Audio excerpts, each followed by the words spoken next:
The top boundary of the abdomen is the diaphragm. When it contracts, the lungs are pulled downward and the abdomen becomes smaller.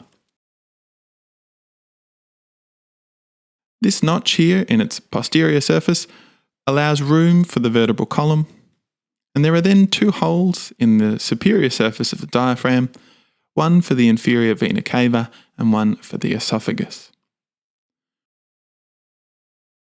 which plugs into the stomach here. The stomach is roughly J-shaped and, as you can see, leans back on a slightly oblique angle.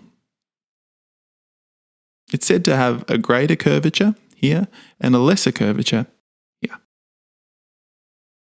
It connects to the duodenum, which is more like a C shape. And the duodenum wraps around the head of the pancreas. The pancreas's tail heads laterally towards the spleen.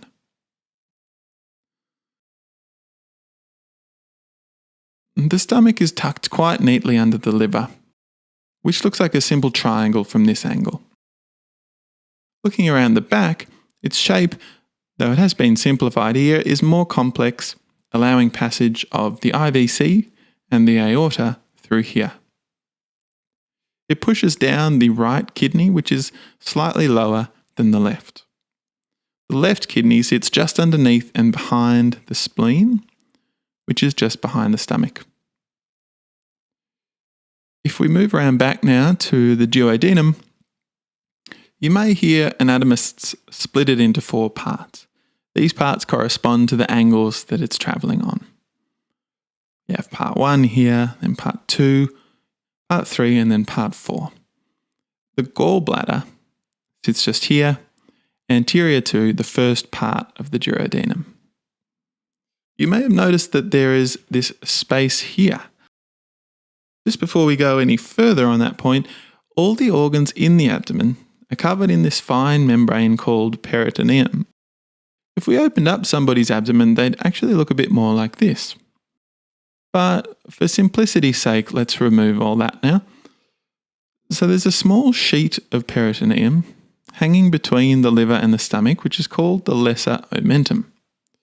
Behind the lesser omentum is that small space from before, which we call the lesser sac. Relevant to the lesser sac, I'm going to mark this part of the liver here and then remove that model. Heading forward now.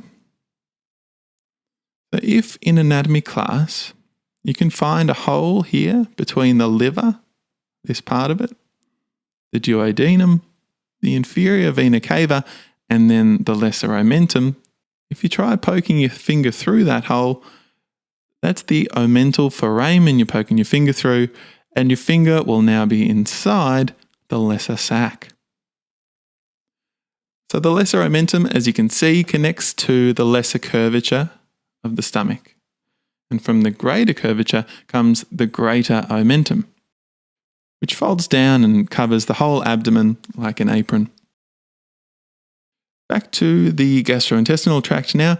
The end of the duodenum becomes the start of the small intestine, which is a 6-meter long tube, all wrapped in peritoneum and attached to the posterior abdominal wall by something called the mesentery.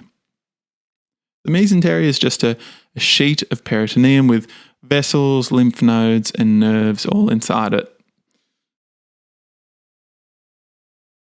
The end of the small intestine then plugs into the cecum, which is the first part of the colon or the large intestine.